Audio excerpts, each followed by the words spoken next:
Agora a questão de número 21, bacana? Eu fiz uma variada legal, respondi uma questão de modernismo, respondi uma questão de barroco, agora vamos para uma questãozinha que envolve conhecimento sobre a produção machadiana. Uma das grandes apostas para qualquer vestibular sempre é o maior escritor da literatura brasileira de todos os tempos, o senhor Joaquim Maria Machado de Assis, o bruxo do Cosme Velho. A obra do autor mais polêmica, mais discutida, Dom Casmurro, e até agora, infelizmente, foi a que não apareceu na prova do Enem. Parece que esse ano tem coisa bacana acontecendo. De repente, essa é a obra cobrada e você tá ligado no Simula Papai e você vai chegar muito bem. Bacana? Esquece o texto, tá bom? Vai direto para o enunciado. Bacana? Show de bola, show de bola. Enunciado. Em relação à literatura nacional, o fragmento da obra Dom Casmurro revela que, seguinte, narrado em primeira pessoa por narrador personagem Bento Santiago, o texto apresenta um padrão memorialista, o narrador personagem relembra aspectos marcantes de sua vida e tenta culpabilizar a sua esposa, a Capitu.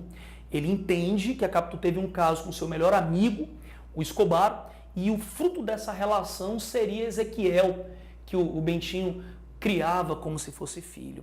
Isso mexeu muito com o relacionamento do casal, resultou num afastamento, Capitu faleceu, Ezequiel faleceu, e o Bentinho ficou sozinho remoendo os seus problemas. E aí, relembrando momentos de sua vida, ele faz referência a várias criaturas que estiveram ao seu lado. Como, por exemplo, Dona Glória, sua mãe. Como, por exemplo, José Dias, o agregado, o cara que vivia de favores. Tá? E várias outras personalidades importantes que fazem parte da trama. Bacana? Show de bola? Tamo junto? Fechado? Tranquilo? Agora vamos, por favor, ao texto. Porque o texto agora nos interessa. Nós já fizemos as inferências necessárias e agora vamos analisar o texto. O agregado, isso é uma referência a José Dias, personagem importante na trama, decisivo, tá?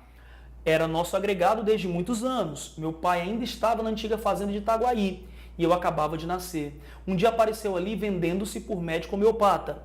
Levava um manual e uma botica. Havia então um andaço de febres. José Dias curou o feitor e uma escrava e não quis remuneração. Então meu pai propôs-lhe ficar ali vivendo, com um pequeno ordenado. José Dias recusou, dizendo que era justo levar a saúde à casa de sapé do pobre. Quem lhe impede que vá a outras partes?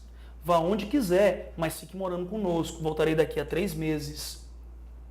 Voltou dali a 2 semanas, aceitou casa e comida sem outro estipêndio, salvo que quisessem dar por festas. Quando meu pai foi eleito deputado e veio para o Rio de Janeiro com a família, ele veio também e teve o seu quarto ao fundo da chácara. Um dia, reinando outra vez febres em Itaguaí, disse-lhe meu pai que fosse ver a nossa escravatura. José Dias deixou-se estar calado, suspirou e acabou confessando que não era médico. Tomara este título para ajudar a propaganda da nova escola e não o fez sem estudar muito e muito, mas a consciência não lhe permitia aceitar mais doentes. Interessante, não é? Interessante José Dias, da noite para o dia, ter constituído consciência. Na verdade, o que nós observamos é uma análise psicológica fortíssima e a intenção de Bentinho é nos mostrar o que é o ser humano. O ser humano que age por conveniência. Inicialmente se apresentou como médico homeopata porque precisava de emprego. Agora que está estabelecido, confessa e dessa forma ganha ainda mais confiança frente ao casal, frente aos donos da casa. É a natureza humana. Os textos realistas, como Dom Casmurro, revelam a natureza do ser humano. O ser humano é mau por essência. Mostra a maldade, a vileza, a capacidade de enganar, de simulação e, sobretudo, esse comportamento que é pura e simplesmente de acordo com a necessidade. Tá bom? Beleza? Agora, galera, tranquilo demais, tranquilo, vamos à questão. A produção machadiana esteve submetida ao estilo romântico durante quase todo o século XIX. Galera, o texto tem análise, ele não é romântico, ele é antirromântico. Mas o Machado de Assis não começou com a influência do romantismo? Começou, mas não permaneceu assim, como afirma a letra A. E não esqueçam que a questão está relacionada ao texto, e o texto em análise pertence à segunda fase da produção machadiana, que é a fase da maturidade, a fase realista. B. A segunda metade do século XIX foi real naturalista, ou seja, produziu narrativas que conjugavam traços das duas estéticas. No Brasil, não. No Brasil, na segunda metade do século XIX, nós temos realismo, naturalismo, parnasianismo e simbolismo, sendo que essas escolas são separadas. O Machado de Assis é realista, o Aloysio Azevedo é naturalista, a tríade parnasiana, Cruz de Souza e Afonso de Guimarães o simbolismo. Na Europa, realismo e naturalismo se conjugaram. Em Portugal, por exemplo, o crime do Padre Amaro é real naturalista. No Brasil, de jeito nenhum. O Machado de Assis fazia questão de ridicularizar o romantismo e o naturalismo como estéticas caracterizadas pelo excesso, pelo exagero. O romântico, caracterizado pelo excesso de sentimentalismo, e o naturalista, pelo excesso de cientificismo. Show?